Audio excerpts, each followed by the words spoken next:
Oh, don't forget to record. I know we're live. We're but live. Hello there. Coming to you live from the bunker. This is episode 31 of Watchtower in Focus, the show that zooms in on all things JW, bringing the governing body and its teachings and policies under microscopic scrutiny. Today, a judge in the Netherlands threw out every single objection raised by Watchtower lawyer Shane Brady in a last-ditch attempt to stop Utrecht University from publishing a report into child sex abuse among Jehovah's Witnesses. This comprehensive academic study, commissioned by the Ministry of Justice after a vote in the Dutch Parliament, gives damning insights into the level of abuse mishandling in the organization, despite Watchtower ironically encouraging Dutch witnesses to send in their stories and cooperate fully. As you'll have heard, joining me to go over the summary findings is my ever-present co-host, Mark O'Donnell, who is still occasionally called John Redwood by his many cats. Also joining me is friend of the show, Jason. Jason Wynn. So Mark and Jason, thank you so much for joining me. Hey, Lloyd. Great to be here. And we've gotten some really good news after our last Montana broadcast, which was a little bit sobering. It's nice to have some really affirming news to hear from Netherlands. That's exactly what Lisa for Truth is saying there. Win after the disappointing Montana decision. This does feel very much like a shot in the arm, given that we were, trying to find the positives, weren't we, just a week or so ago? And here we are with Watchtower losing in a bid to silence an academic study. Jason, what does that say about this organization? Well, they say they don't cover up child abuse, but it seems to me that they want to silence it at least. And silence academic studies of the extent to which they cover up.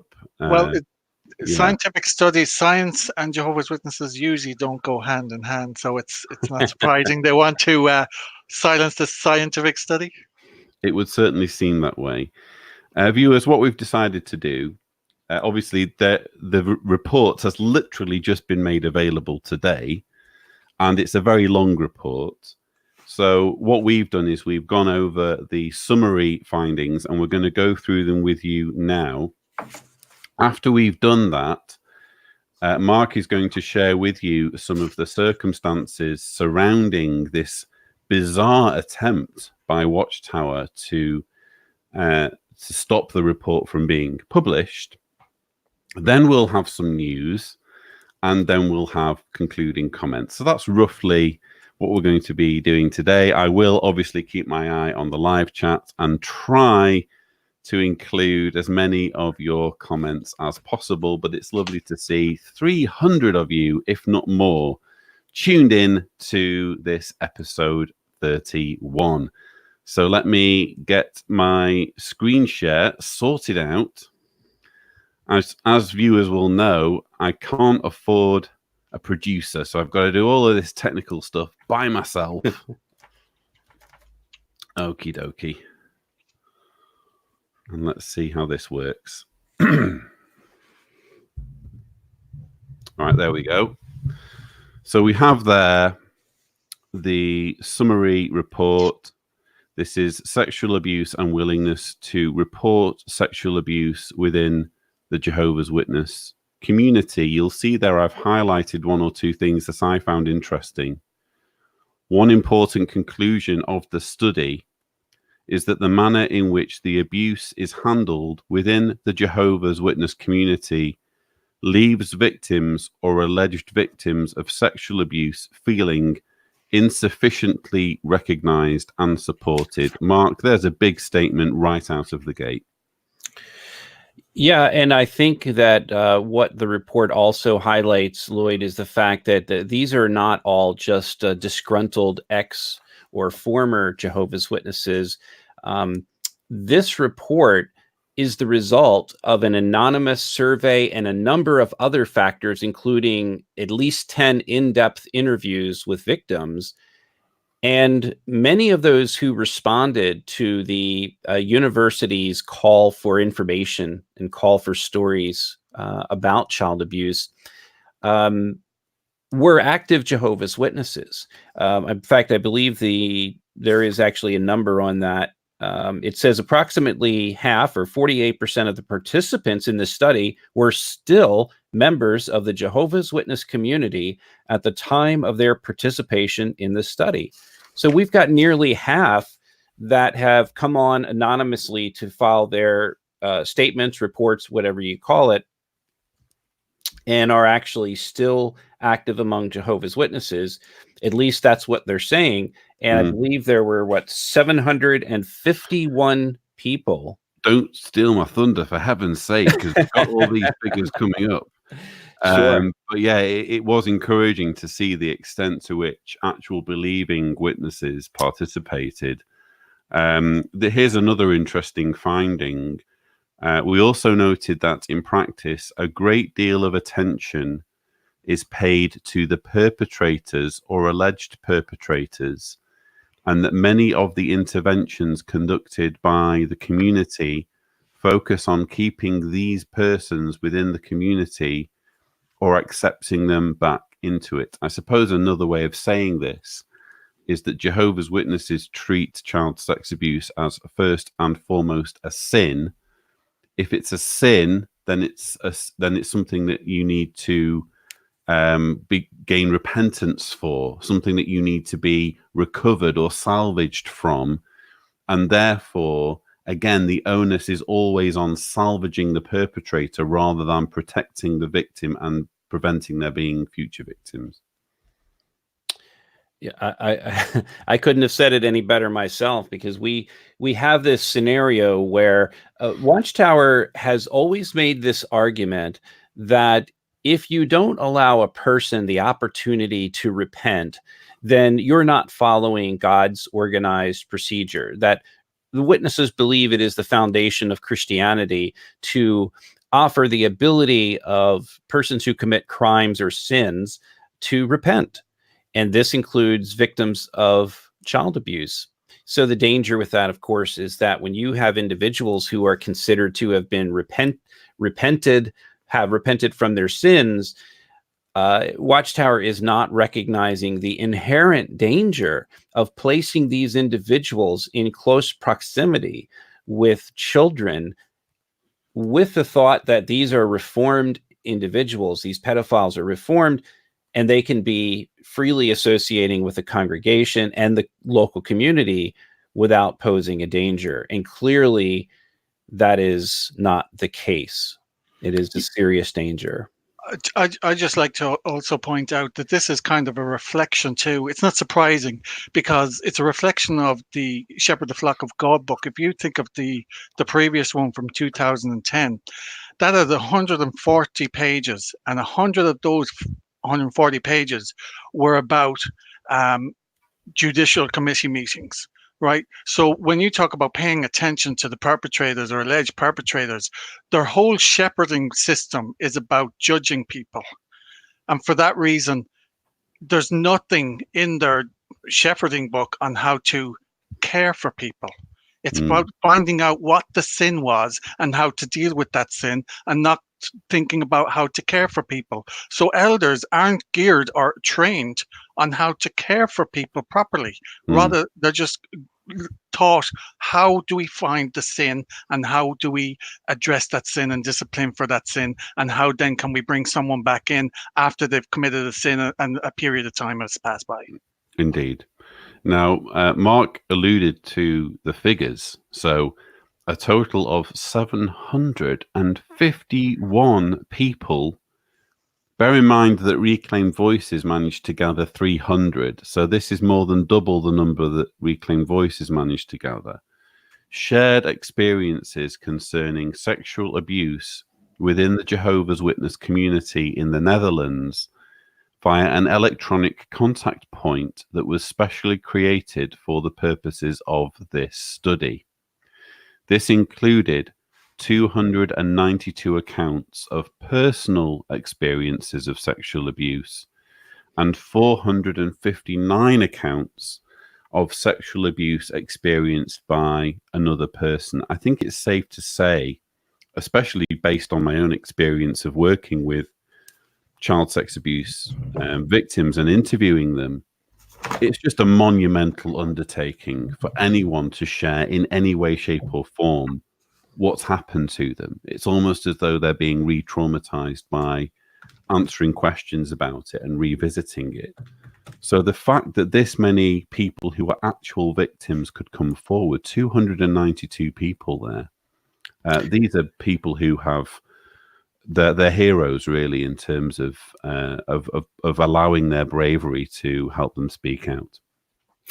I might offer this too, Lloyd. We've talked about this before in terms of the statistics of, for example, we have the Australian statistics of 1,006 pedophiles and almost 2,000 cases of child sexual abuse in Australia in like a 40 to 50 year period.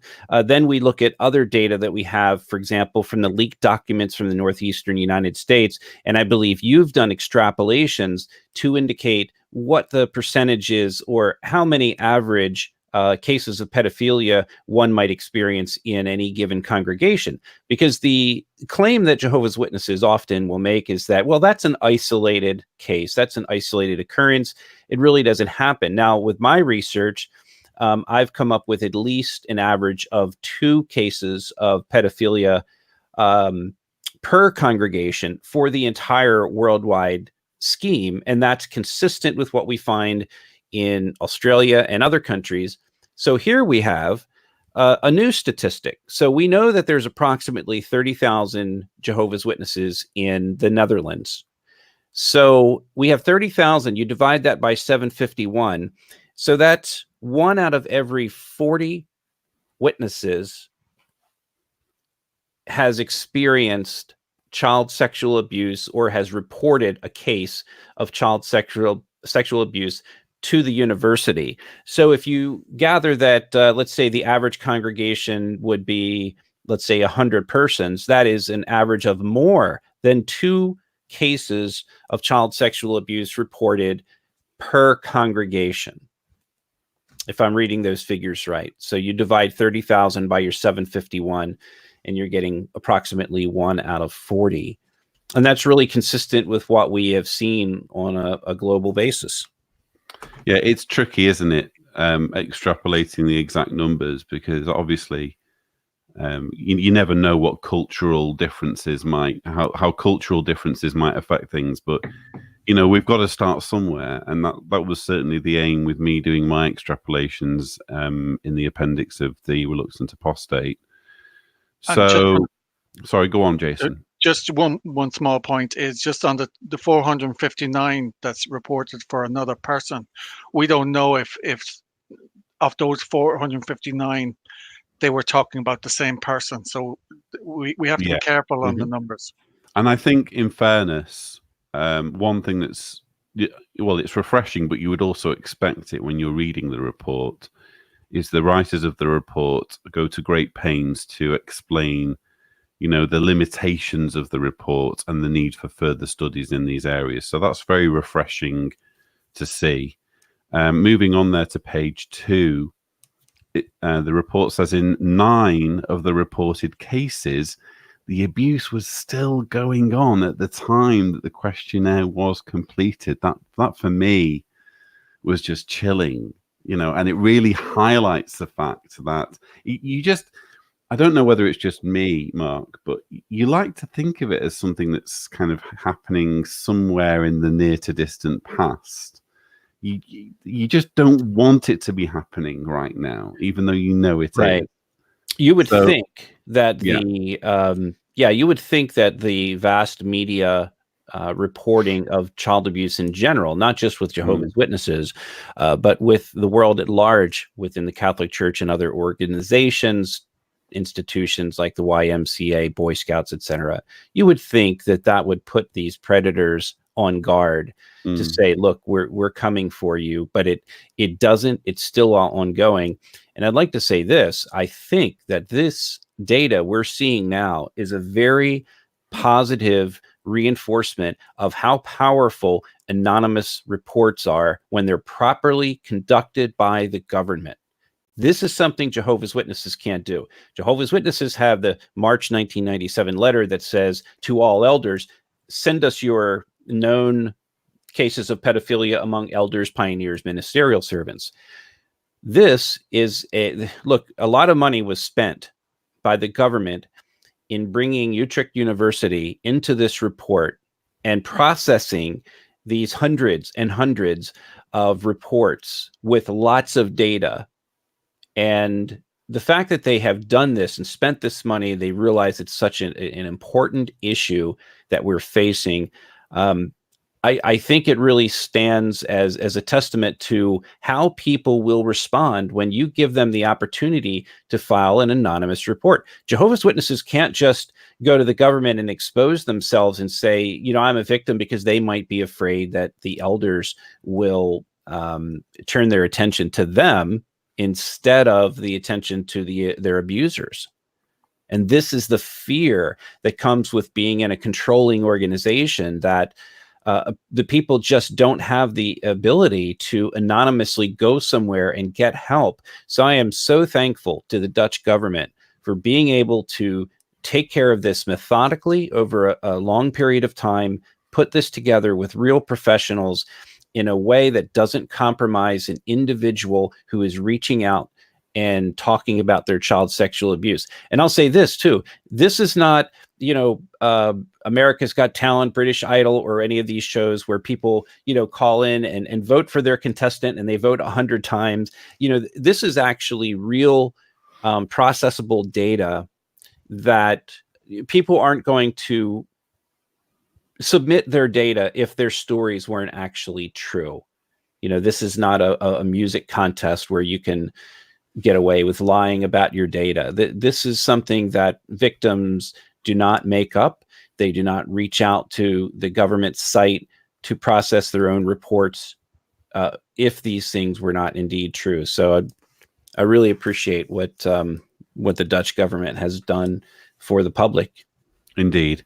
By the way, thanks to the 520 who are now tuned into our live stream, we are trying to get our heads around this astonishing report by Utrecht University into the mishandling of child sex abuse in Jehovah's Witnesses, which Watchtower has tried to suppress in courts, as we will hear about more later. Jason, I was really encouraged by that second thing I've highlighted there. This is again in the summary findings. Approximately half, 48% of the participants in the study were still members of the Jehovah's Witness community at the time of their participation in the study. Now, it should be noted, Watchtower actually encouraged witnesses to get involved, as we're going to see later, despite later wanting the report to be suppressed. Nevertheless, it's got to be encouraging to see such a high participation rate among believing witnesses. Yeah, this is what I think is actually great for Watchtower. Watchtower were looking for a balanced report. They got their balanced report. 48 to 52%. That's very good for them. And then to be complaining about it is kind of a bit confusing to me, because if they were looking for balance, they got the balance, and they're told this at the very beginning of the report. So I think this is great. And it's also eye-opening that because it's anonymous, Jehovah's Witnesses obviously felt empowered to be able to tell their stories. Indeed. It's certainly less of a stumbling block, because even if they wanted to be involved, it would have been difficult for them without that letter going out by Watchtower. Because if anyone had found out, maybe a family member, what would they have said? But with an actual letter from Watchtower, they had the justification to get involved, and they have done. And despite half of the respondents being witnesses, it's still a damning report, which I think says everything. Okay, so let's just scroll down. Let's make some progress through this document. 80% of the participants in the study reported their experience of sexual abuse within the Jehovah's Witness community. So the report went out through the Jehovah's Witness community is what it really means there. Practically all of these reports were made to the elders of the relevant local community. Some of the respondents, 30%, had also notified the police, with 27% of the respondents having filed an official police report. Very telling there, because what you often hear from apologists is, oh, well, it's the duty of the victim or the victim's parents to report. And yet what we're seeing here is a huge reluctance on the part of witnesses to report, to the extent where 80% of these participants have reported through the religion and only 30 have gone to the authorities. And that alone tells you that there is a problem. And you then need to ask, is it cultural or is it a problem with the individuals? And I think it speaks to the trust that Jehovah's Witnesses place in their own religious institution. And really, we can't deny religious organizations the right for their members to feel like they trust their clergy or their elders, because that might be a way that they deal with certain things that they feel necessary to bring to the attention of the elders. But when it comes to child sexual abuse, that's a whole different matter, because it's not just one child that's affected. It's often multiple children, sometimes multiple perpetrators, and it needs to be handled by the authorities. Indeed. You also have there 3/4 of the victims, 75% gave a score of 5 or lower. This is on a grading scale used in the Dutch school system, indicating an insufficient grade concerning how their complaint was handled by the Jehovah's Witness community. 1 was the most frequently awarded score. I guess you'd compare that with like a 1-star rating given by the participants for how their complaint was handled, with 57% of the respondents giving this score. 57% of respondents gave them effectively a 1-star rating. Victims awarded the handling of reports by the community of Jehovah's Witnesses an average score of 3.3. That, for me, I mean, you can understand why Watchtower would want this report buried if 75% of respondents were that dissatisfied. Well, I find it interesting there in the last paragraph where it says that current Jehovah's Witnesses were clearly more satisfied with the handling of reports by the community.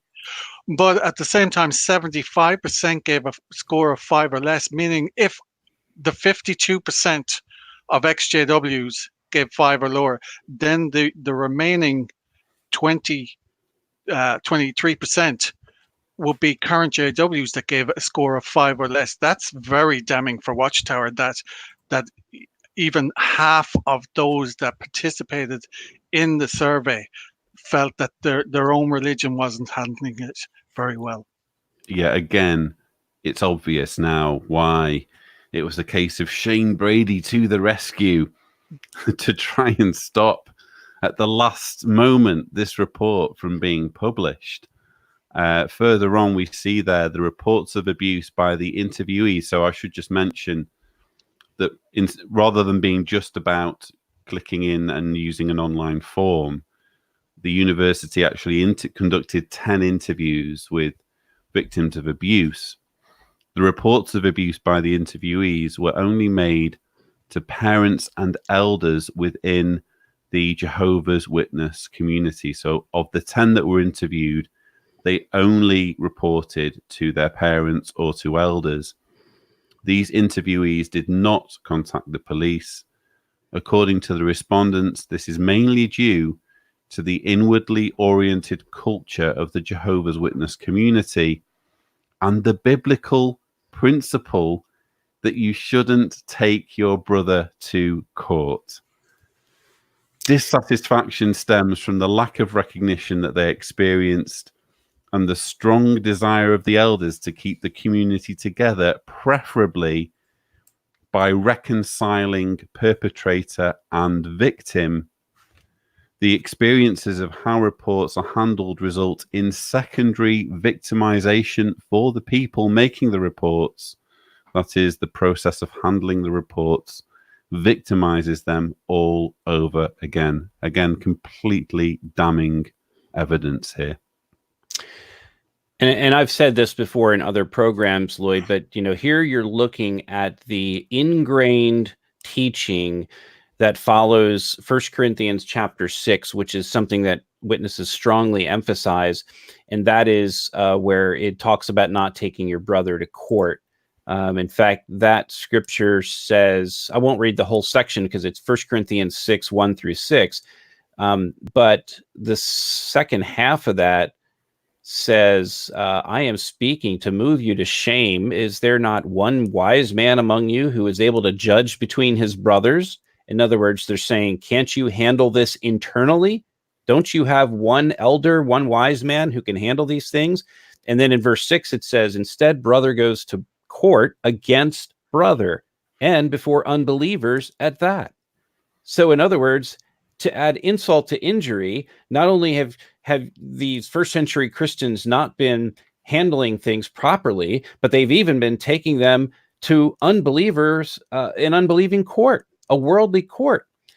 This is the core fundamental teaching of Jehovah's Witnesses, that they handle things internally according to their religious practice and not involve, whenever possible, to not involve law enforcement in what they call sin, which in this case is the sin of child sexual abuse. It's abhorrent that this still happens, but this is a perfect example of how all of these people who were interviewed said the same thing, and they've decided to write this in their report about not taking your brother to court. It reinforces what we've known all along. Indeed, you cannot just shrug off the cultural influences when you're trying to figure out why there is a problem. First of all, is there a problem or is there not a problem? Quite manifestly, there is a problem. Okay, what do we learn by looking into Jehovah's Witness culture and teachings? Oh, we have multiple Watchtower articles, including, Jason, one as recent as 2018. No, 2019. No, it was in the 2019 Examining Scriptures Daily, quoting from a February 2018 Watchtower article. Don't ask me how I know that. But it was saying in that very 2018 Watchtower article that if you pursue your personal rights or if you take your brother to court, you are a fleshly minded person. And we wonder why there could be a reticence among Jehovah's Witnesses to prosecute, to push charges against a child molester. But this is why I find it quite disgusting that they can bring up the argument in courts that oh look, we're showing our members that they can take legal proceedings here in our Watchtower from March and May 2019. But if you look at the May 2019, the 3 series of articles, and they talk about the child abuse and how to deal with it and all the rest. 2 weeks after that series of articles, they bring out they have their August 5th, 2019 Examining the Scriptures, where they're quoting that February Watchtower. To me, it's saying to the public with their Watchtower that, look, we're trying to tell our members that they can report, but then 2 weeks later they're telling the members, if you bring your brothers and sisters to court, that's a fleshly thing and that's only what worldly people do. So they're sending mixed messages, one message to the public and another message to their members, and I think that's extremely disgusting when you're considering that these are children. These are children we're supposed to be taken care of. And if we have to bring a brother to court, and I think one of your members just here on the chat, they just mentioned that if someone abuses a child, he's no longer my brother. And I think all Jehovah's Witnesses should be thinking that way. If they're molesting children, they are not brothers. You take them to court. But Jehovah's Witnesses in the literature never make that kind of claim. Indeed. And incidentally, nice to hear from Jim McLaren. I wonder what the Netherlands can do to crack down on Watchtower, because we all know the Watchtower will not change their rules unless absolutely forced to. Can their charity status be revoked? I don't know about charity status, but we will be coming later in the findings to what the Utrecht University recommends.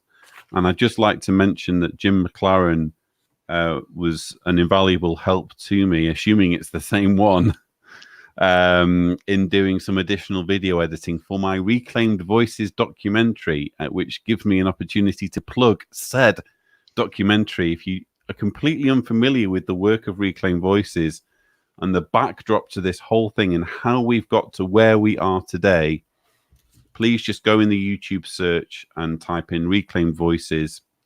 You'll see my documentary. It's only had like 35,000 or so views so far, but it's, I think, my most important video that I've ever made because of the subject that it's dealing with. So if you can just check that out. Jim provided some invaluable services in helping me to put the interviews, put subtitles on the interviews and that kind of thing. So lovely to see him in the chat, along with 588 currently viewing this live stream. I think there's a lot of interest, understandably, in these findings. Yeah. And I'd like to say in response to Jim, first of all, thank you for your comments, but also, Jim, this is the government cracking down on Watchtower. This report that we're seeing here of well over 100 pages, including just the English summary alone. I don't know if we could see that, and we'll post links to that, but the English summary alone is 7 pages long, just in summary. So this effort. Well, we're reading the summary now. That's what we're reading. Exactly. Yeah. This is Watchtower getting cracked down upon by the Dutch government, who has essentially hired Utrecht University to gather all of this data and do it in a very concise and professional format. So what it will lead to in the future is remains to be seen, but I think it's a very powerful first step. Nearly 3/4 of the participants in the study did not file a police report, despite 80% reporting the abuse internally. That again just goes to support what we were saying earlier, that there's a strong culture within the community, within the Jehovah's Witness community, of not reporting abuse because of the teachings that we've alluded to. Reactions and suggestions. Most of the interviewees report that only minimal adjustments have been made. This is talking now about the way that the policy has been adapted in recent years, and that these adjustments are mainly procedural in nature. They feel that the way cases of sexual abuse are handled in practice leaves a lot to be desired. I don't know how you guys would characterize the kind of changes that have been made in recent years, Jason and Mark, because I know you both follow the whole story as closely as I do. I can think of 1 or 2 examples where the policy has shifted slightly in a mostly positive direction, but I think for the most part what we've seen is just a reframing of the original policies to make them sound more palatable. But the basic fundamental policies of, for example, the 2-witness rule and the concept of pedophilia being something that you can be sorry for remain right there in the center of the policy. So you could cite a couple of the changes that they've made in the past few years. And for example, one of those changes is the fact that they have an official policy where they don't necessarily require, or they no longer require, a victim to face her perpetrator in a judicial setting, which is something that had gone on for decades, where you would take a young minor accuser and place her in front of the person who abused her possibly for many years, which is a traumatic experience. And then you have all of these men, not women, but men who are sitting on this judicial hearing. So you might have a young girl that's 9 or 10 years old that is forced to recount the most disgusting abuse that was heaped upon her. So not because they wanted to change the policy, but because of the public outcry and legal reasons, they finally changed that policy. But I will say this, it's had an interesting side effect. So in one recent case, we know that Jehovah's Witnesses have the 2-witness rule, and the 2-witness rule says that you would need 2 or more witnesses to establish a matter such as sin. Watchtower also has an unofficial 2 victims rule, where a second victim can establish that the same perpetrator committed a crime against them or sin against them.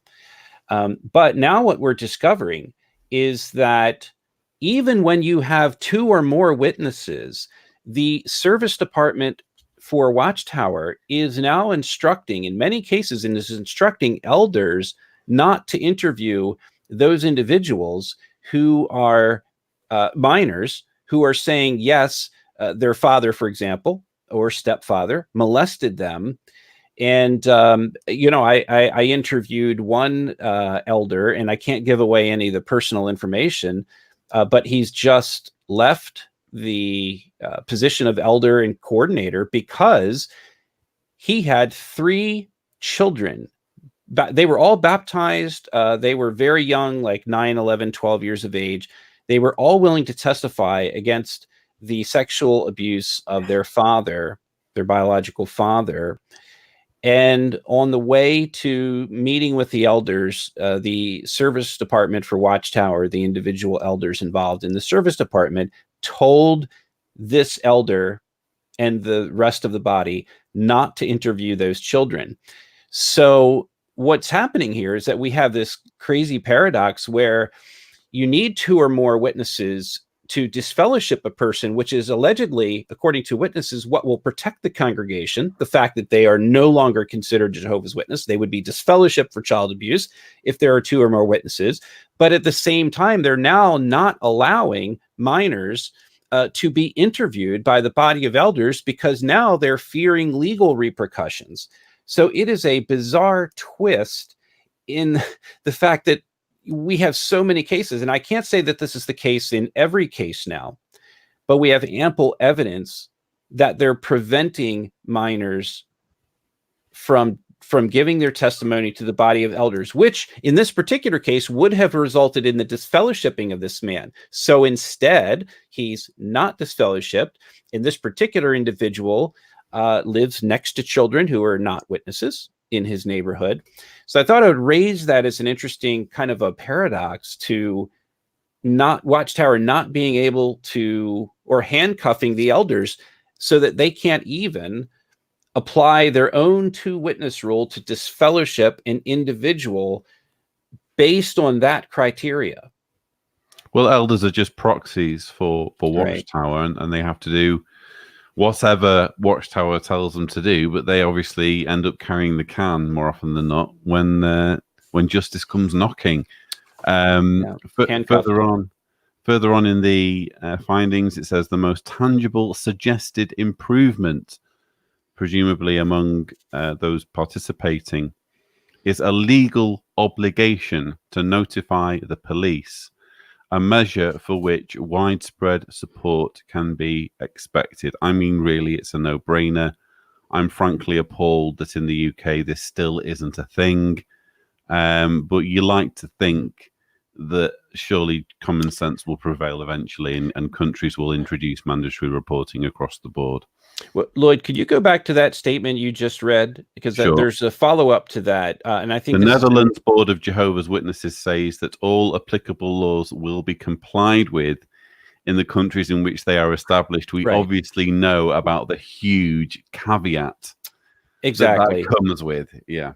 That's an important point to make, because they say that already in every country. That is a completely deceptive point, that they're saying, yes, we comply with the law, because we know that as soon as the Netherlands institute whatever laws they do institute regarding clergy mandated reporting, Watchtower is instantly going to use the whatever clergy privilege, any loophole that they can. Exactly.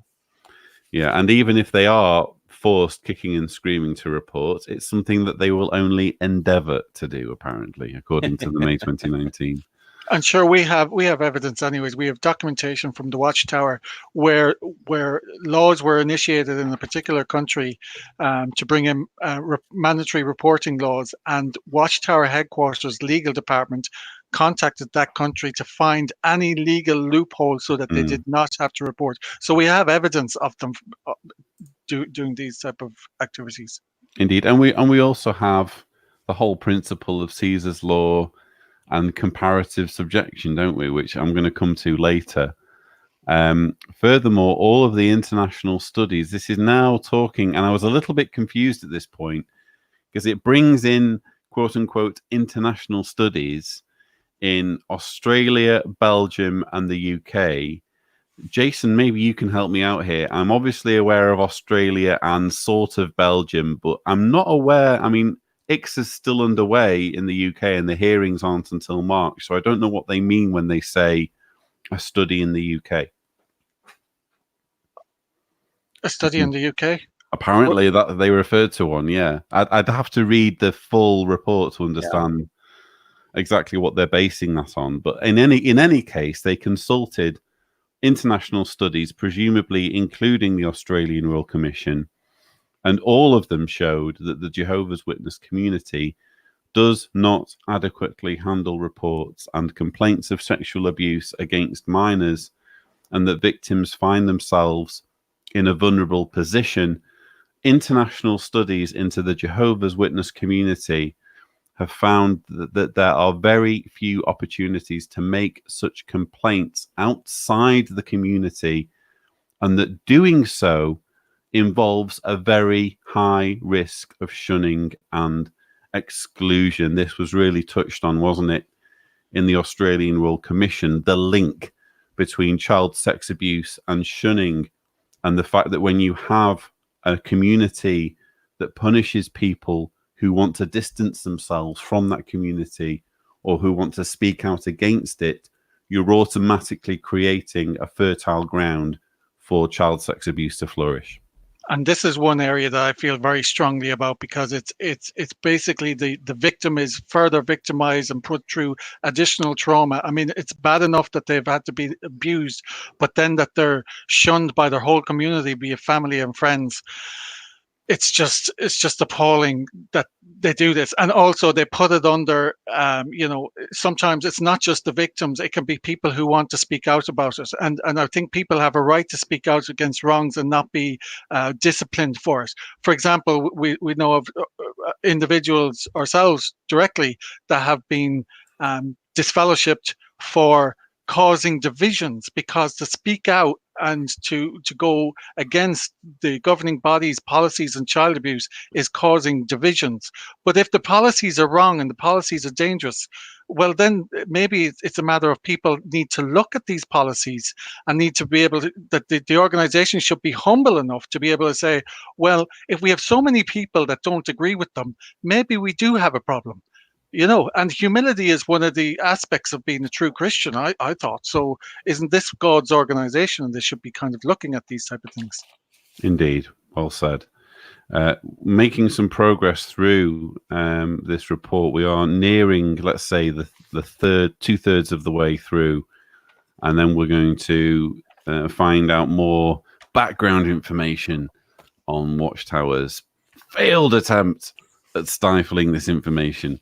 So we're into the conclusions section now, and most of this is bullet points of what's already been divulged earlier on in the text. There were a few things that I did highlight, though. There are reasons to assume that the filing of a police report is hindered by the closed nature of the community and the risks involved in informing external parties. Again, it mentioned shunning as one of those risks. The board, this is talking about the Jehovah's Witness branch committee in the Netherlands. The branch office there is in Emmen, and if you watch the We Claim Voices documentary, you'll know that I visited Emmen to try and get an interview unsuccessfully. The board has now put protocols and instructions in place to establish procedures for responding to reports of abuse, although these mainly seem to focus on protecting the community and, by extension, the culprit rather than the victim. As a result, victims receive limited support and insufficient recognition, which can result in secondary victimization. I should just mention it's talking here about the board, and it refers to consultations with Jehovah's Witnesses, the branch committee in the Netherlands. However, it does also mention at the beginning of the summary that they consulted with a representative of, or a spokesperson of, the governing body. Now, of course, that could have been an actual governing body member, or it could have been a governing body helper. We don't know, but that's probably worthy of mention. And it also says there in the final conclusion, while the community has taken steps over the past 10 years to improve how reports of sexual abuse are handled, the Jehovah's Witnesses formalistic system still provides no guarantee of an adequate response to sexual abuse.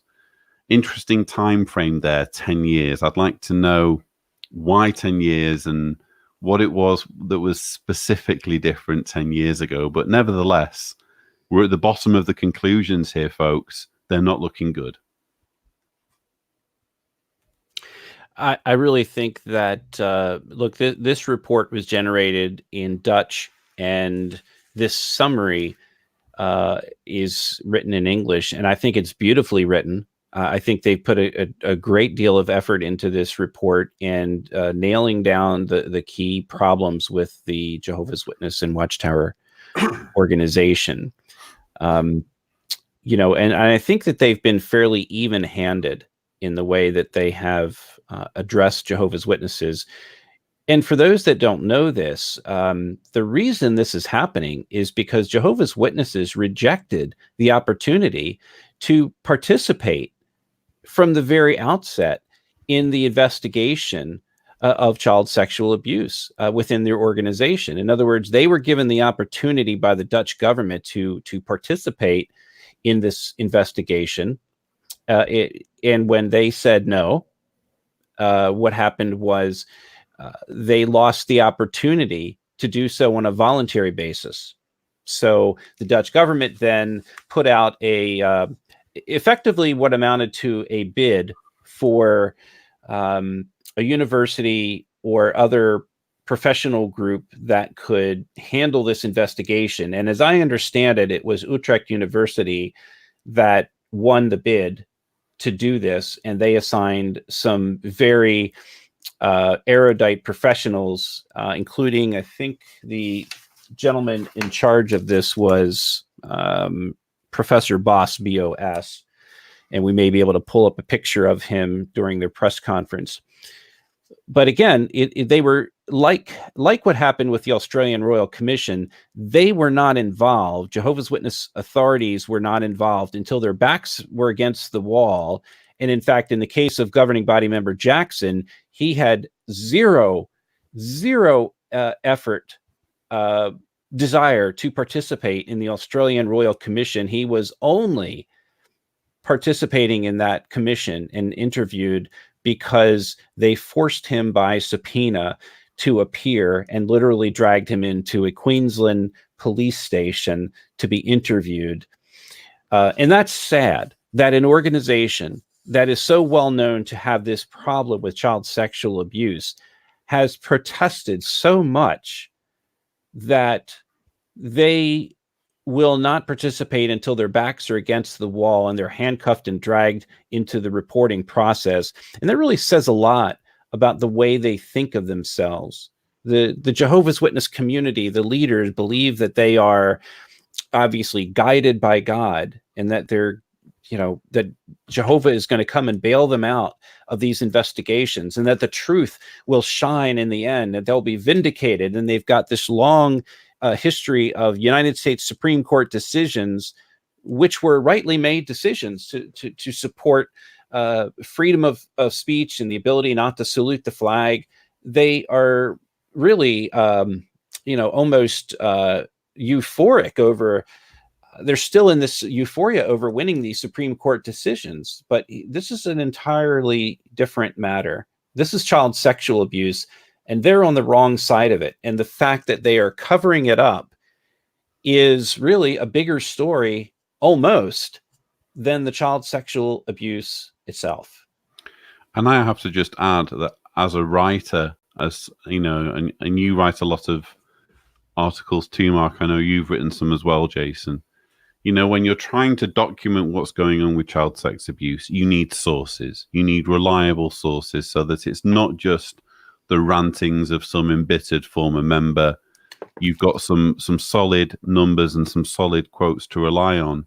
And here you have an academic study by Utrecht University that's been published straight away in English. And apart from being grateful to them for actually producing the report, which is fantastic, I'm also immensely grateful to whoever it was that immediately made sure it was also available in English so that this could go out to a wider audience. And who knows, maybe it might be available in other languages. I'd certainly like to see that. But just a wonderful resource for those of us who are trying to kind of get things heard on a broader scale. So let's go into the recommendations. And there was actually something here. You'll see I've highlighted it in blue. Mark, you and I were talking about this between ourselves. Mm-hmm. I'm a little bit unsure about this. It's probably the one thing that I kind of disagree on.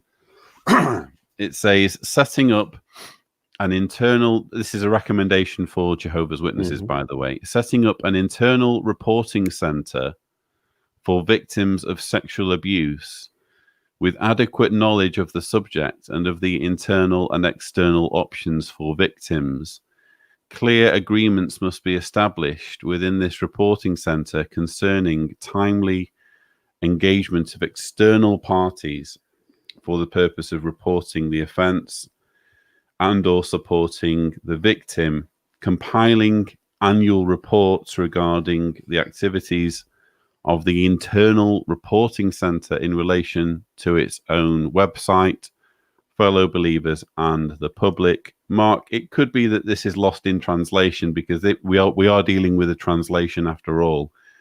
I just look at the words internal reporting center and a chill goes down my spine because either child sex abuse is a crime or it isn't. The whole point is that if it's a crime, you don't use an internal reporting center, you use the police. You go to the police in every instance. And I've even heard this referred to in some of the initial media reports as a hotline, which of course is what the Mormons have for their abuse, which is a whole other story.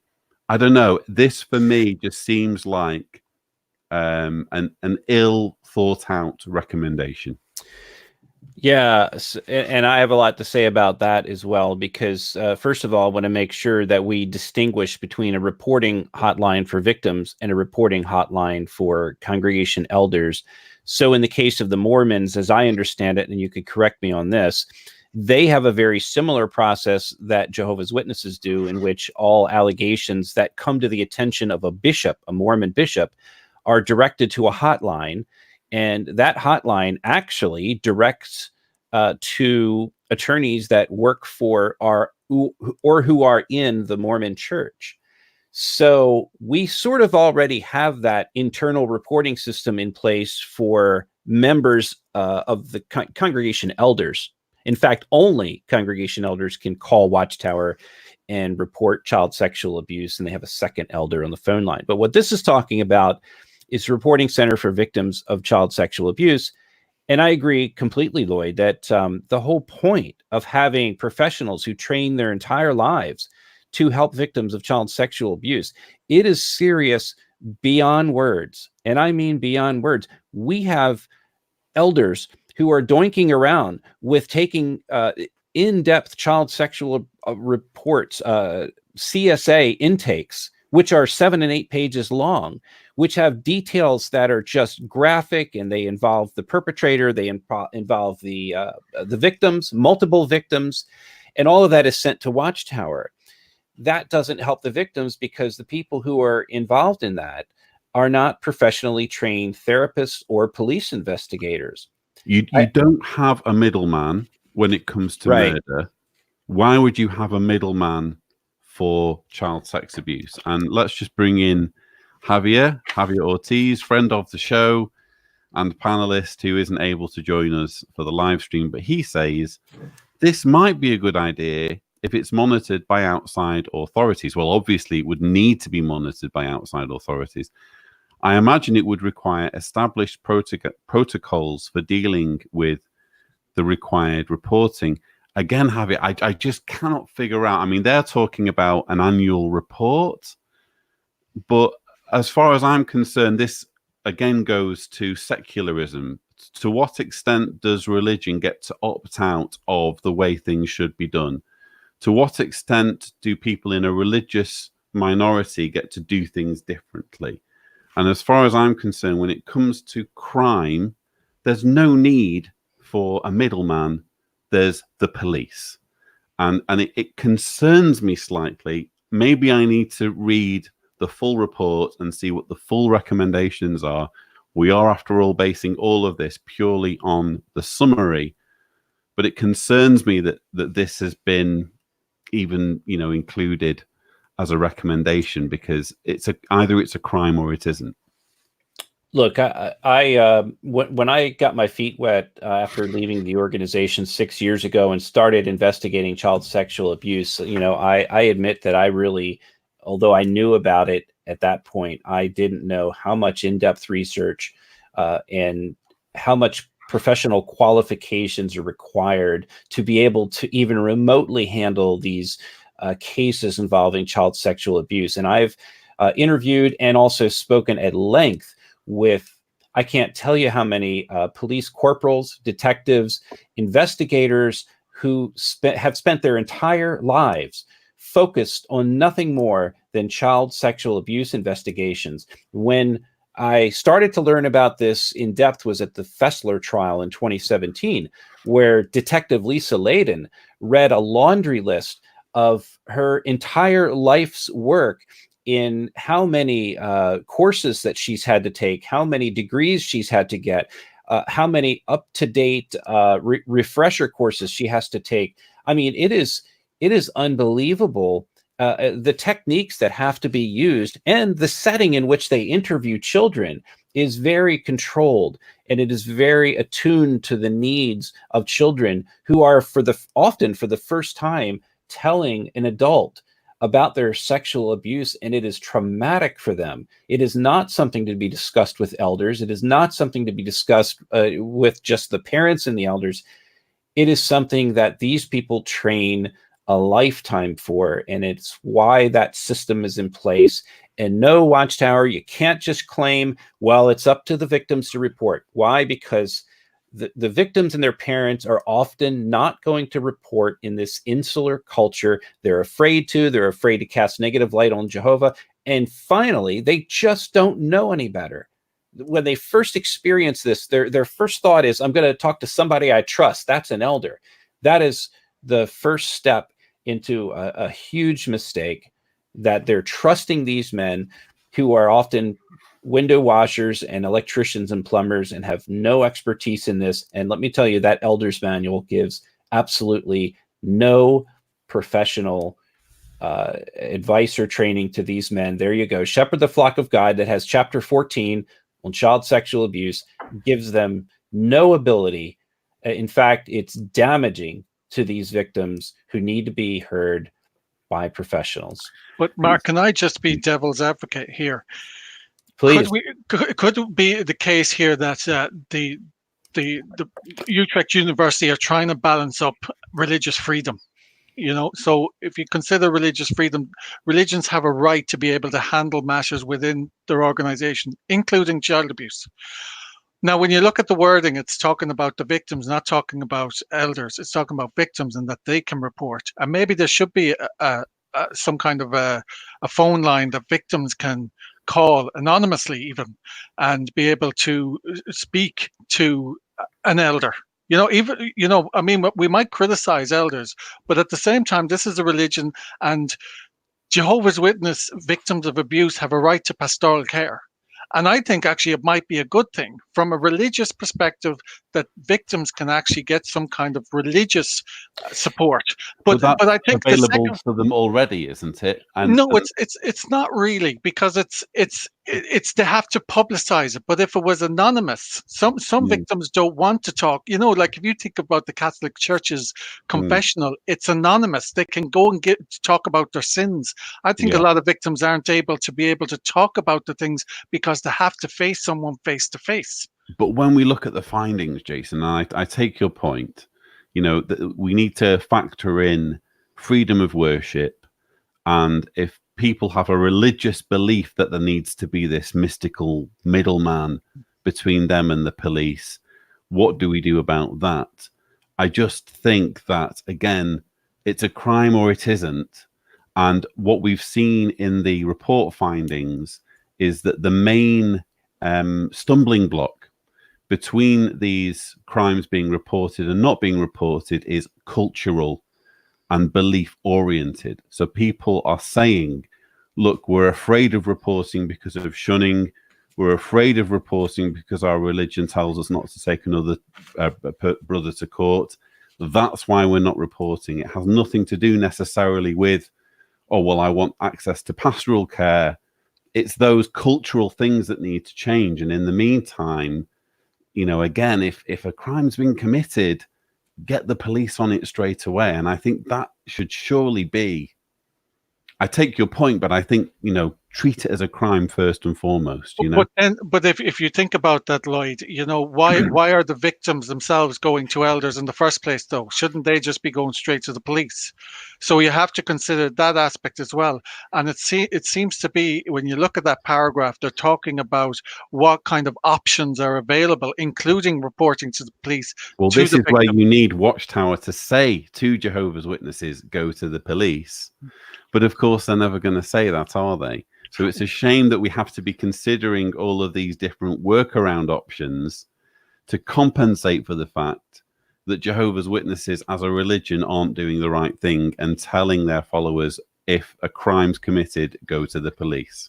Yes, but that's why I think there's this recommendation, because further on in the second paragraph, then they're also asking them to be more open. The wording is a bit strange, and it might be due to translation, but it seems to me that they're indicating that when they get these reports, that they publish them on the website so that people can see how many reports they got in that year.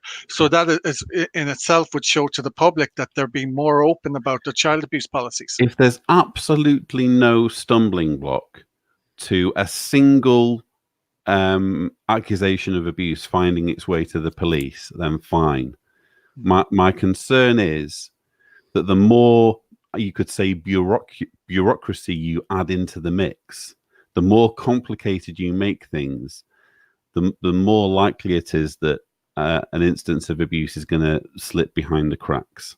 And that's all I'm bothered about. And again, if it's a crime, why do you need to complicate things? That's all I'm thinking.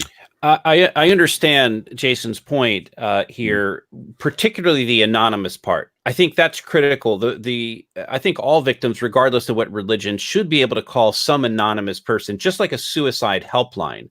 But the question that I would raise in my objection to that would be, first of all, who would these people be? What elders would be doing this? What would qualify them? And to be honest, what is the difference between these victims calling this elder that works for Watchtower and calling an elder who works for some other faith? For example, a Catholic theologian. I mean, what different advice would a theologian from another religion give to a Jehovah's Witness victim calling in for support? what's the difference between what a witness elder will tell them realistically and what a Catholic or a Mormon theologian would tell them? Sue Hall says, in responsible charities, they will have a desk where a knowledgeable person will be employed to support victims. They will provide guidance based on good practice. I guess that's the problem I have, Sue, is I just don't trust anybody on a Watchtower desk. So 720 Red Dog says, morally, the JWs and their policies are woefully lacking, and for sure they are covering up systemic abuse to protect their business of religion. Moonbeam says the Borg would not agree to a hotline as there exists no scriptural rationale for having such a thing. That's very true, and it should be pointed out again that this is a report that Watchtower has actively tried to suppress because it doesn't like the findings, which I'm sure would include the whole concept of the hotline, which we have just been debating. But let's move on in the recommendations. Let me see here. What do we have? Don't want that screen. Don't want that screen. I want this screen, because we're going to move through to another slightly odd part. So let's read the full paragraph. The Netherlands Board of Jehovah's Witnesses actively cooperated with our study. The board also stated that it complies with the law of the land, and the Reclaimed Voices Foundation confirmed this policy principle. I think there's a little bit of oversimplification going on here, guys, because while it's technically true that Jehovah's Witnesses comply with the law of the land, there is such a thing as Caesar's law and relative, what's the word they use? Relative subjection. So that if there's a conflict between what Caesar asks and what they perceive God's word to ask, they are compelled, it's even in the baptism questions, to obey God's law rather than man's. I think that's based on a scripture somewhere. So probably when Reclaimed Voices were asked this question, they were asked it in such a way as to say, are witnesses law-abiding people? Well, yes, of course they are, but there's more to it. And bearing that in mind, it says this situation provides the Dutch political system with the opportunity to take action and enter into talks with the community about patterns, church rules, other rules, customs, structures, and their consequences for the willingness to report sexual abuse within the community of Jehovah's Witnesses. They are interpreting this as a sign that they can go to the branch in Emmen and have meaningful dialogue about reforms, and that the Emmen branch will have perhaps the autonomy to introduce reforms, which we know they absolutely do not have, because it's the governing body that decides these things. And then it says, within this context, a law is being considered that would make it mandatory for the Jehovah's Witnesses and other organizations to report instances or suspicions of sexual abuse to the police. Again, Mark and Jason, for me, there's just a little bit too much goodwill there. I think that they are giving the Watchtower organization a little too much credit for cooperation or potential cooperation. I think as good as this report is, I believe that they are naively believing that Watchtower would be willing to change their policy based upon a report like this. And as we'll discuss later, Watchtower did everything they could to block this report. So I don't consider that they are interested in cooperating and would do everything they could to fight a clergy mandated law in the Netherlands. Well, you say, sorry, go on, Jason. I think, you have to be fair to this organization and the other organizations that investigate Jehovah's Witnesses. They compare them to other religious organizations. And when you look at other religious organizations, they're being very open about their child abuse and that they're actually handling it and have admitted to it. So I suppose it's maybe not so much as that they're naive, but they want to expect the best in an organization, want to see the best out of Jehovah's Witnesses and expect them the same way that they'll take on board these recommendations and put them into effect. But which only gives the report more credibility. I mean, you want them to be extending the benefit of the doubt as much as possible so that it can be more credible. But on the other hand, there's kind of a balance between extending goodwill and being pragmatic. But that's what we know, Lloyd, as opposed to what this organization knows about the organization. Sure, absolutely. Yeah, and I think that's the benefit of our broad scale of our research, because we deal with all countries, whereas this is very Dutch specific. Now, we've reached the end of the summary findings, which means that it's all down to Mark to try and take us through what on earth's been going on in terms of the events today at the courthouse, where Watchtower tried to stop all of this from being published. We wouldn't have been able to discuss it, certainly in nearly as much detail, if the judge hadn't thrown out the many objections that Watchtower apparently threw at the judge. Mark, what can you tell us? Well, I think it's quite simple. The fact of the matter is that this report has been in the works for quite some time. And as a courtesy to Watchtower, Watchtower was given a copy of this report prior to its release so that they could review it and have an opportunity to voice any objections. And boy, did they object. And one of the members of Reclaim Voices Belgium, who was in attendance today, spoke with a number of individuals that were at the proceedings today in the Netherlands and informed me that Watchtower wrote a 300-page objection. 300 pages.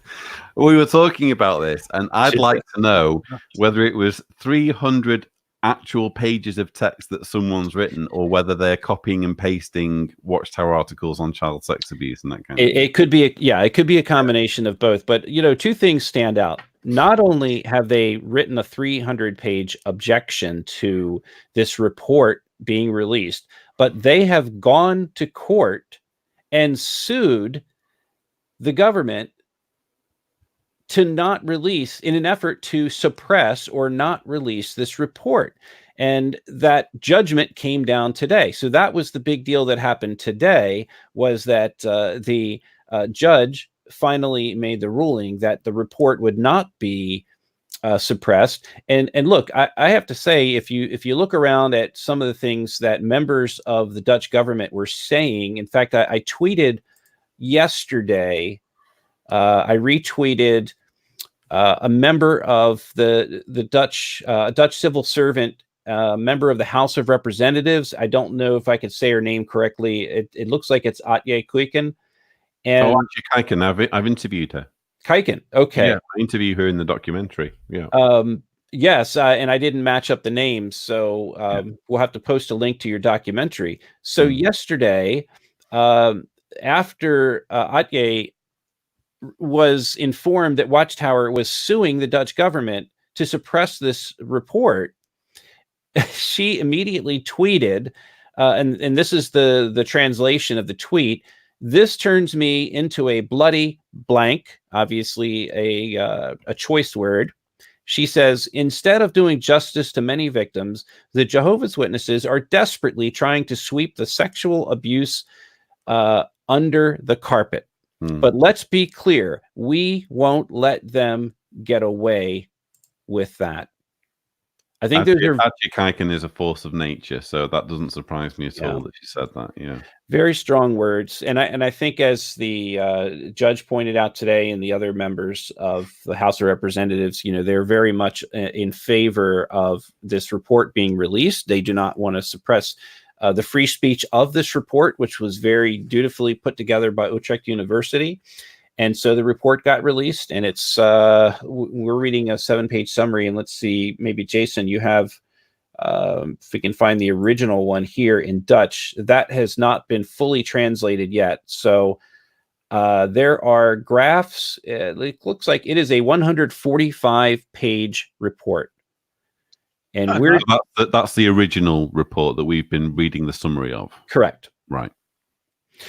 So it reminds me of the movie Spotlight, which focuses on the Catholic Church and, what the Boston Globe did in exposing it. And then you end up with these lawyers who were representing victims, lawyers representing the Catholic Church. And at one point, the journalist Mike Resendiz goes to this one attorney and says, look, you got to give us this information we're looking for and not suppress it or cover it up, because this attorney knew all of the dozens of clergymen that he had helped protect to support the church, or to defend the church rather.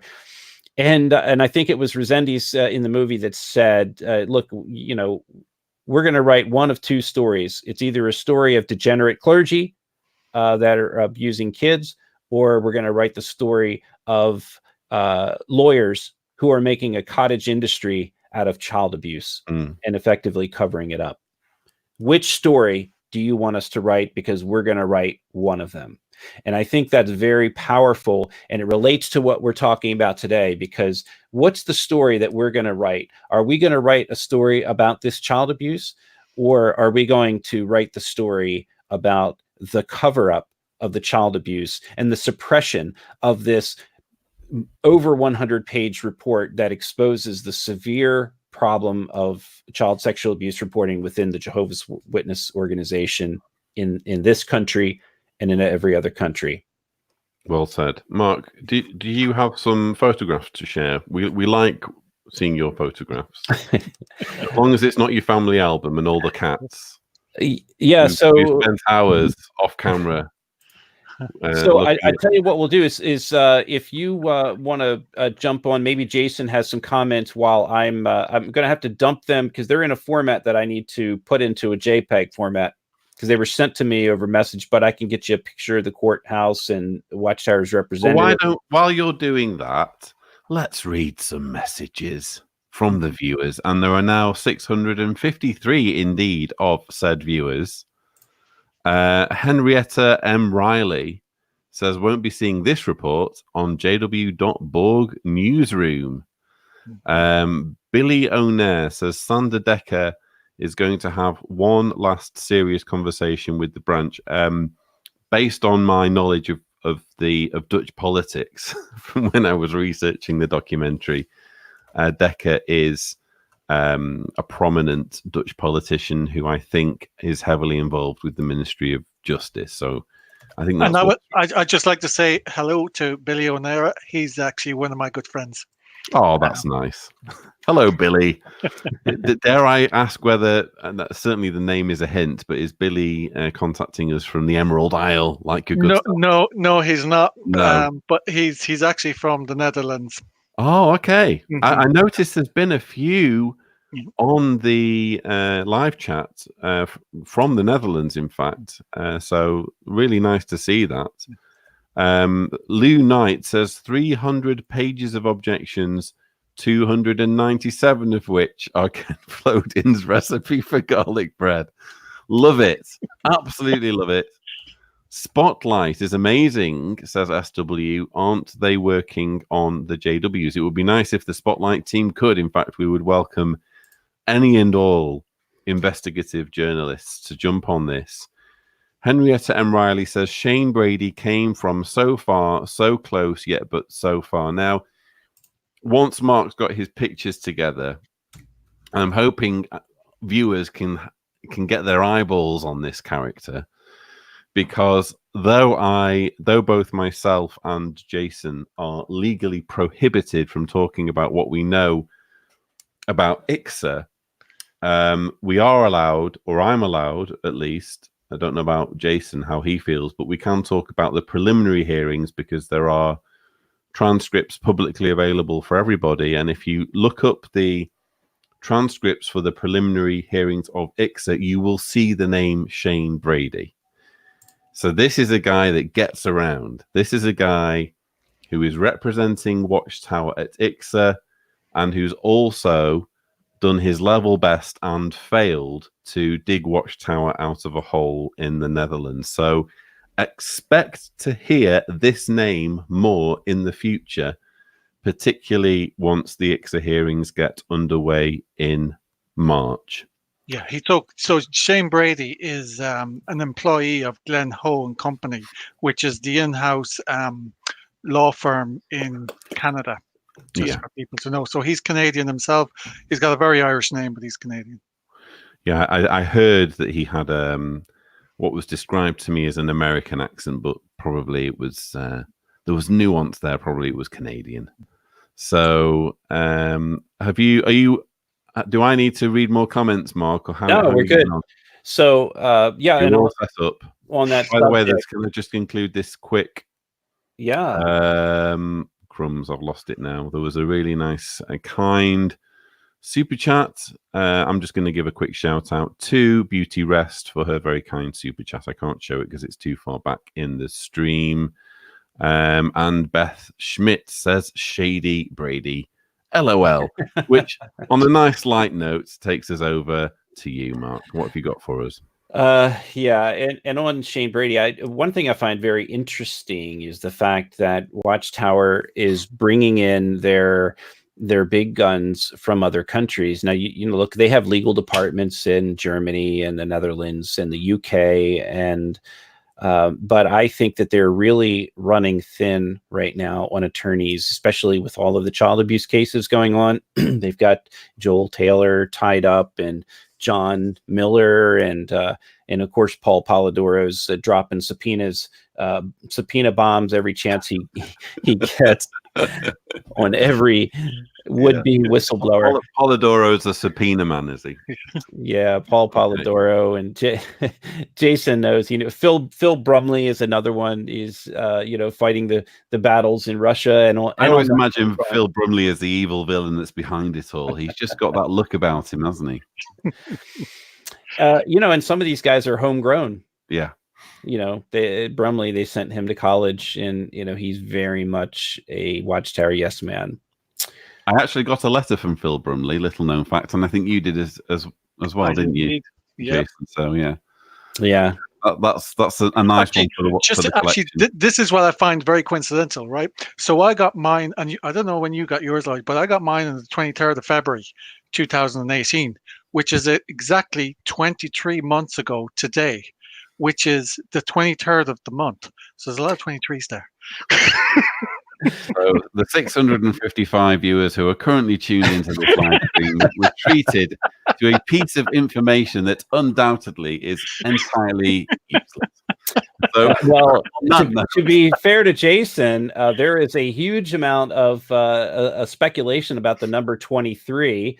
If you just Google the number 23 and its significance, there's people that will talk to you for hours about the number 23, and they've even made a movie called 23 because of never would have imagined that the number 23 would have occupied so many minutes on this live stream. So.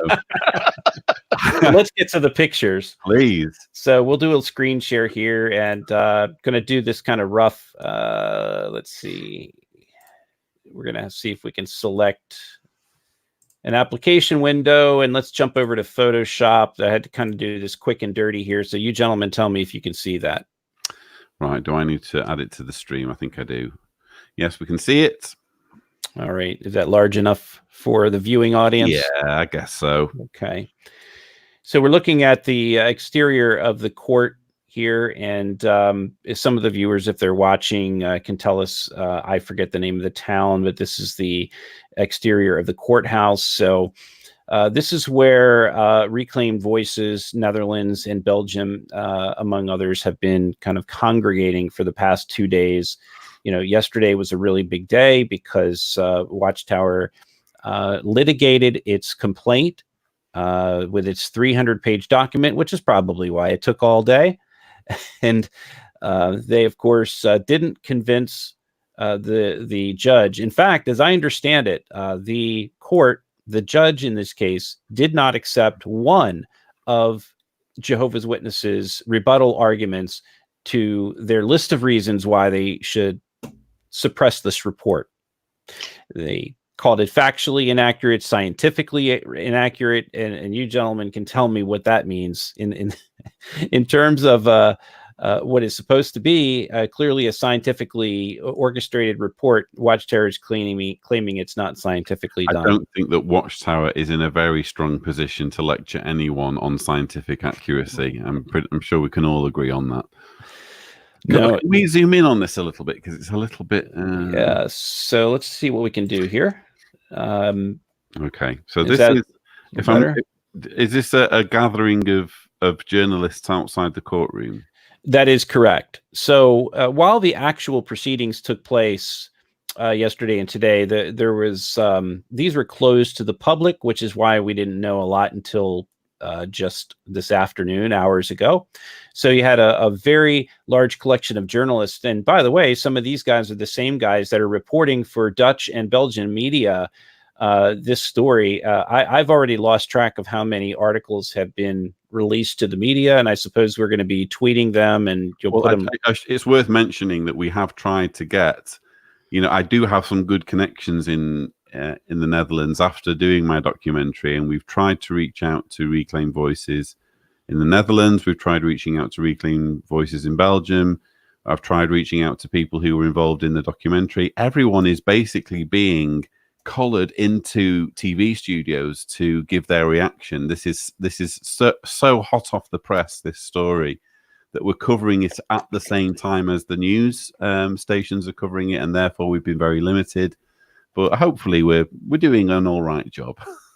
Yeah, I think so. And we've gotten a lot of inside information from both sides, from Belgian Reclaim Voices. We've been in touch with Reclaim Voices, I think it's safe to say, throughout the day, haven't we? Yeah, since early in the morning here. I mean, I was up at 5 a.m. today, and we were just continuing the conversation from yesterday.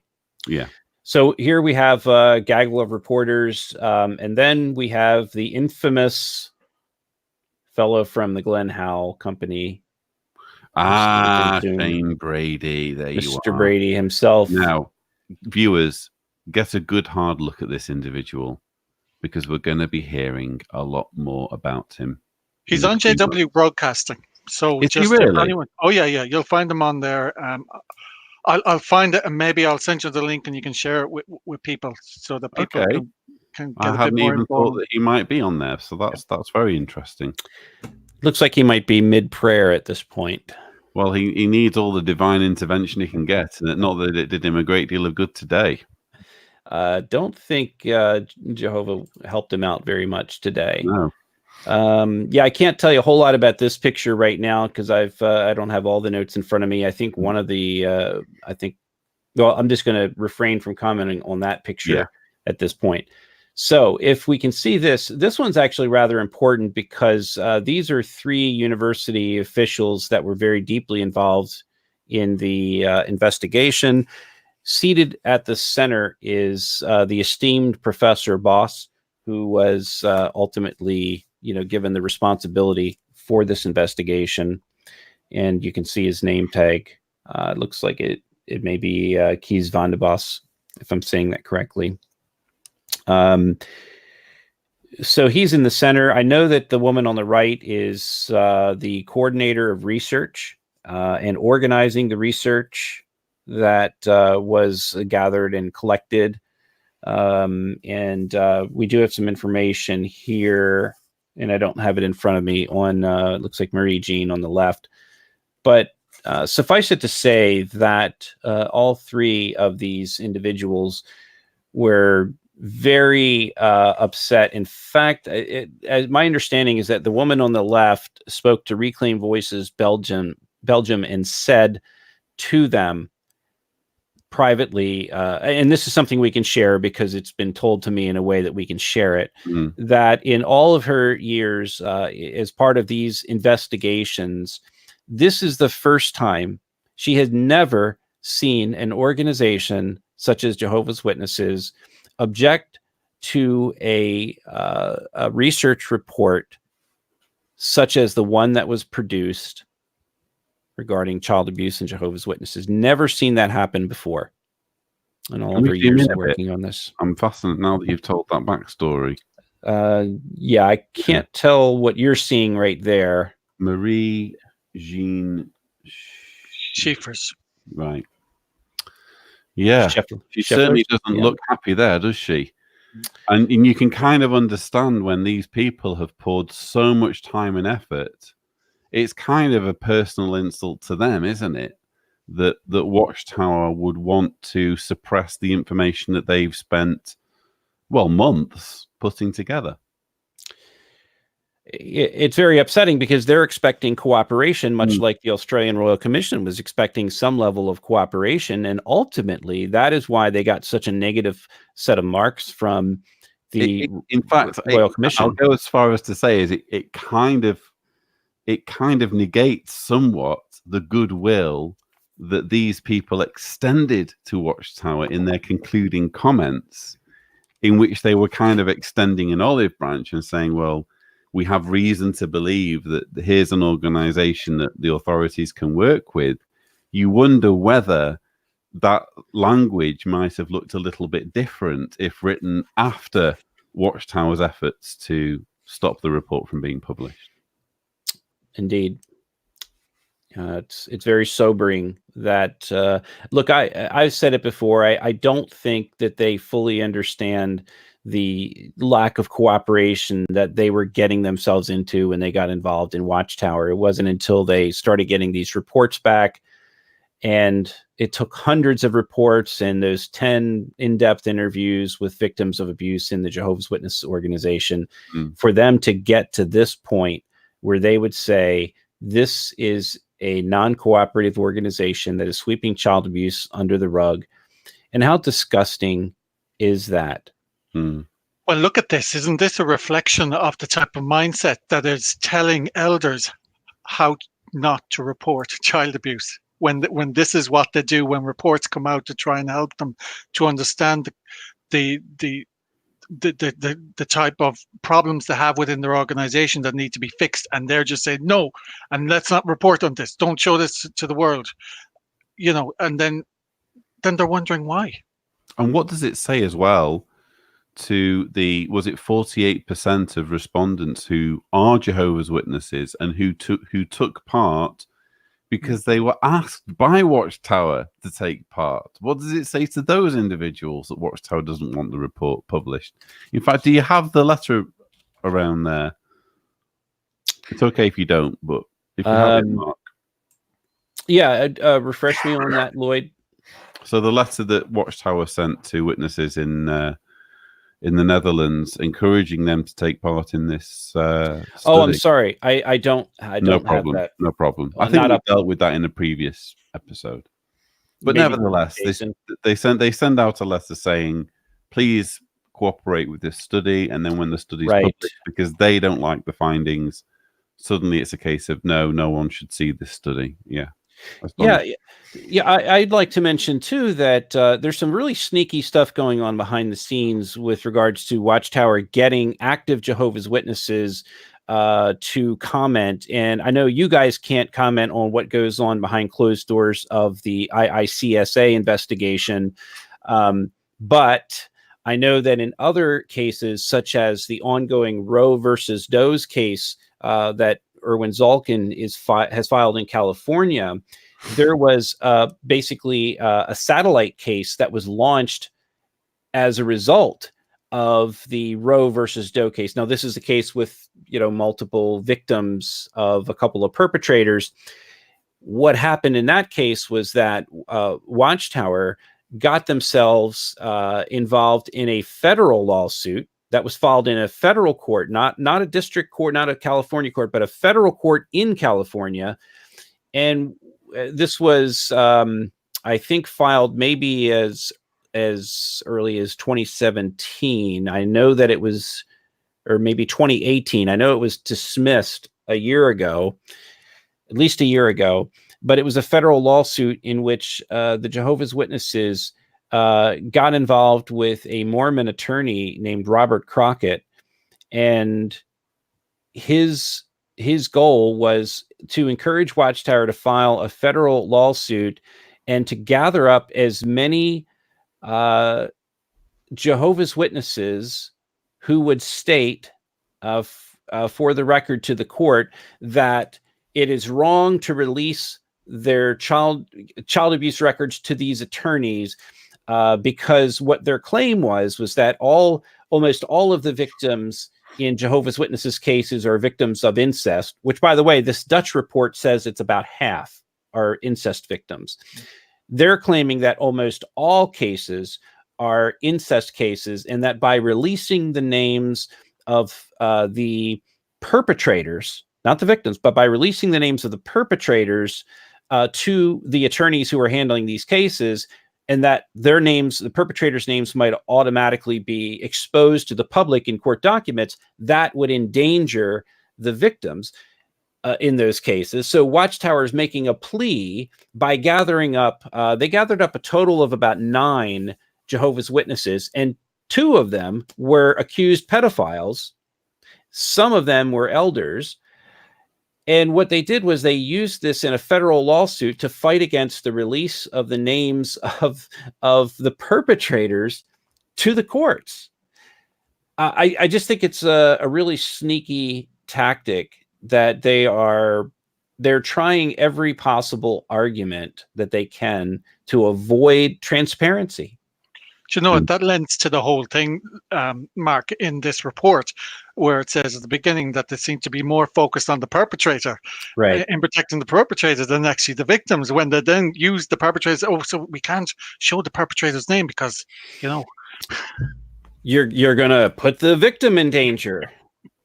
But the reality is that more victims are in danger because of not exposing the perpetrators. So, look, we're looking for transparency here, and I just got to thank the Dutch government and Reclaim Voices in Belgium and also the Netherlands for they've been working on this for a couple of years now.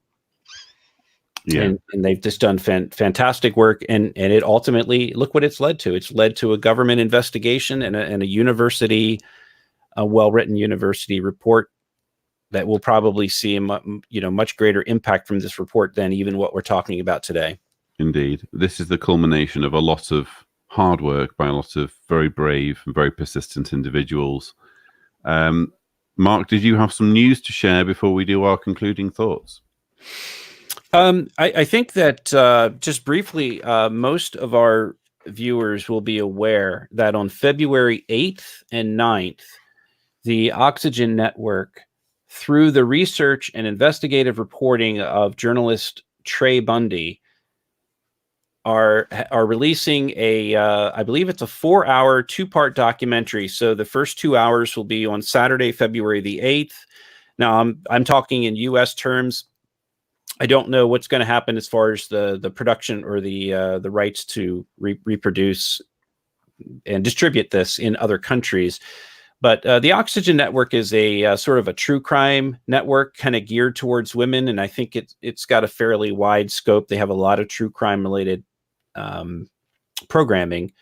So reporter Trey Bundy has been, as most people that know us know, Trey has been working on this for 5 years, and he has crisscrossed the country, interviewing some people that have been interviewed on your channel. You've been interviewed, Lloyd, and I've been a source behind the scenes for the investigation. And there's going to be a lot going on. There's some things we can't talk about just yet, but the Trey and the Oxygen Network have released a video. I think it's a 2-minute lead-in segment, whetting the appetite for what they're going to be talking about. And maybe you could talk about that, in a little bit more depth, but it's very well researched. Yeah. Let's do a reaction Watchtower in Focus, after the show airs, because I'm fascinated to see, I'm fascinated to watch it myself because I've not seen it myself. I mean, obviously I'm in it, but I only,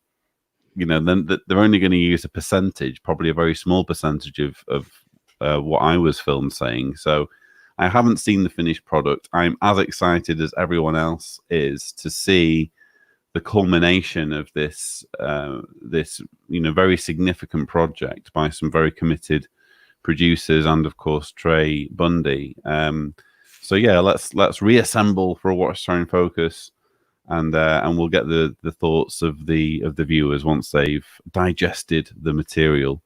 Was there anything else before we wrap up? Or I think that's the big news. Yeah. We're going to be seeing some other articles coming out soon, not only on this, but on some other very important topics. There's one thing that I'm not going to mention on our broadcast today, but within the next week, we're going to see a pretty big announcement that is going to, I think, shock a lot of people and are going to be, look, we got off to a bad start with Montana with what happened there, but it is going to be made up for tenfold by not only what's going on here in the Netherlands, but by what's going to be announced by JW Survey in the next week, and will also be part of what is the culmination of the Oxygen Network series.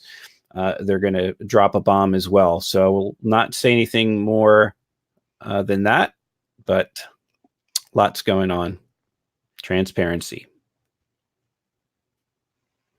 And I think Lloyd has frozen. He has frozen. So, Jason, anything going on in Ireland that you'd like to talk about? The case of Laura Waring, and perhaps anything else that the viewing audience would like to be aware of? Well, just in Ireland with Laura Waring up in Northern Ireland, I thought that at least someone got some justice. The ruling wasn't the best in the world, a suspended sentence, but at least she got closure and she got believed. That was the worst thing. She wasn't believed for 40 years. And he was in denial of her abuse the whole way through and kept saying to the elders when it came before the elders that, no, I didn't do it. And then at the last minute, because his sentencing could have been a lot worse if he was convicted, he then admitted to all counts. So, and that's how he managed to get off on a kind of a lesser sentencing. And then also, I managed to find out about another case in another part of the country, down south, where it seems that there was an individual that had abused somebody, and I don't know when it happened. It was before there was mandatory reporting laws, but then the individual moved to another congregation. And what I then contacted the Watchtower and said, have you reported this? Because, as you know, within the Jehovah's Witnesses, when publishers move from one congregation to another congregation, a letter of introduction is sent by the elders in the first congregation to the second congregation. So by their whole process, they would now say a little bit about this individual, and I'm sure they would mention the fact that he has been involved or in alleged abuse. So therefore, now more elders are now aware of it. And mandatory reporting laws say if you've got knowledge of it, you're supposed to report it. So I gave them the opportunity to report it. Whether they may have reported it themselves in the past, I don't know. I didn't know that, but I gave them the opportunity. And then I contacted the Gardaí, which is the Irish police here, and I informed them myself of what I knew about it. And they said they'll open a case, and that's as much as I know about it now.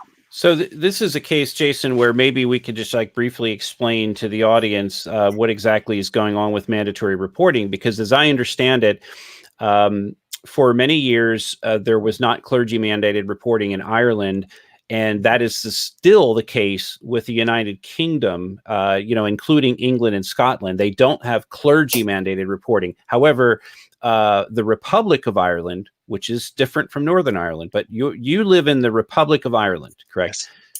They have now instituted mandatory clergy reporting. And can you tell me if that is correct? That's correct. That came into effect in December 2017. Okay. Yeah. So, but the wording is very strange. It says clergy or ministers, howsoever described, which means that leaves it up to the religion to describe how themselves. And you know how Watchtower is. They're a clergy when they want to be, and they're not a clergy when they don't want to be. So who knows how they have interpreted and whether they have ever, if they've had any cases since 2017, have they reported them or have they found a loophole so as not to report? That information I don't know. Yeah, and apparently, according to this Dutch report that we're reading, is that there is mandated reporting, but not for clergy. And I wasn't actually clear on that myself until I read this report and saw the comment in there that in the Netherlands, they're looking to create future legislation where the clergy will be brought into this mandated reporting. So what objections they get to that, we'll see. But the final news item is that Lloyd Evans has been disfellowshipped from the Watchtower in Focus program. Do you know what happened? By the way, can you hear me? Yes. However, he has been he is contrite and has been reinstated to Watchtower in Focus. And Lloyd, like to welcome you back as a brother of JW Thank Survey. you. Can't we clap now? We can clap now. The reinstatement process was extremely brief, which I'm grateful for. Actually, what happened was a power cut. All of the lights in the bunker suddenly went out. I was like, gosh, what am I going to do now? But thankfully, I kind of jerry-rigged a situation. And as I did that, everything came back on again anyway. So look, presumably you guys have given your concluding thoughts, or do you still need to, or Jason? what have I missed? No, I'm good. I just think I'd like to thank Watchtower first of all for allowing their members to participate in this, because they did get a balanced view. We had 48, 52%, and I think that's good because what we have here is we have a more accurate report. Indeed. I'd also like, and then more seriously, I'd also like to thank Reclaim Voices for all the hard work they've done, and also to the Utrecht University. I mean, it's been 2 years of generating that report, and so there's a lot of work gone in by an awful lot of individuals. So it's great to see the amount of work, and even by the government to be able to do this, so that now maybe things can improve in the Netherlands. And what I would like to see then is that this can go and travel across Europe, so that more governments across Europe can see, well, look at what's happening in the Netherlands. Is this reflective of how they operate in other countries? And indeed it is, because everything is controlled from Watchtower, New York anyway. Indeed. And Mark, your concluding thoughts? Yeah, I think that sums it up pretty well. Thanks to Reclaim Voices, both in the Netherlands and Belgium, and everyone else that's contributing to making these great comments on your program, and our whole community. Look, please, to the public, if you know of cases of child sexual abuse, please report them to the authorities. Whatever your local jurisdiction is where the crimes took place, please report them to the authorities. And as a secondary measure, JW Survey is always here. Once that's been handled correctly, we're always here to listen. We're most interested in the cover-up of the abuse in the organization more than anything else. We know that lots of victims or survivors of abuse reach out to us, but we are particularly interested in the institutional cover-up, which is why so many of these countries are now starting to investigate Jehovah's Witnesses. That's the bigger story. Not that the abuse itself isn't important, but we want to expose and create more transparency. And maybe as a final parting thought, and I'm going to be talking about this and writing more about it in the future, there's some things I just can't discuss details of, but it was 2 years ago that we saw the release, and Jason, correct me if I'm wrong, of the Polymer Leaks, which is something that you and I worked on very secretly and very privately for a very long time, without the public knowing what we had and what we were able to turn over to the authorities. But that involved the sexual abuse of multiple Jehovah's Witness children, with multiple perpetrators in multiple states in New England, the northeastern United States. And that is the direct result of one very brave individual who removed documents that he knew that the police needed to know about, removed them from several congregations, and sent them where they needed to go. And as a result, as of last month, that has launched an official criminal investigation into these particular victims and the perpetrators, who have never been arrested for what they did. And we're not talking about a small matter here. Jason will tell you, it is unbelievable the level of abuse that happened to these women, some of which are still active witnesses and some that are not. So yeah, go ahead, Jason. Do you know what I'd like to just point out? Because I suspect that Watchtower is probably going to have some representative watching this, but it seems strange to me that when subpoenas started first being issued in 2017 to find out who was running avoidjw.org, they had a lawyer by the name of Mario Moreno issuing those subpoenas. Suddenly, in January of 2018, when the Polymer Leaks were released, he suddenly disappears off the scene. And I think in time, people are going to find out why. Oh, well, anyway, on that tantalizing cliffhanger, cliffhanger, yeah. We'll leave it there if you don't mind, gentlemen. But thank you so much to all of you who have tuned in. I mean, the view counter is flickering between 697 as it is now. It was on 700 a few moments ago. So clearly a lot of interest in this story, and justifiably so. We have a country in Europe, the Netherlands, where abuse survivors and former Jehovah's Witnesses are pushing back and saying no more of this cover-up of abuse. Reclaim Voices, over a long period, have been standing up for abuse survivors and helping them find the bravery to come forward and tell their stories. They've been so successful that they have persuaded the government to pass a vote compelling a report into Jehovah's Witnesses. That report was taken on by Utrecht University. Watchtower decided that they would try to engage with the study. Hopefully, I'm assuming on their side that they were hoping that the more Jehovah's Witnesses got involved, the more favorable the report would be for them. That's not what happened. 75% of the 750 people who participated in the report were dissatisfied with the way their abuse or the abuse of someone they knew was handled. This is an extremely damning academic study into child sex abuse and Jehovah's Witnesses. It is one that we will continue to refer to for years, if not decades to come.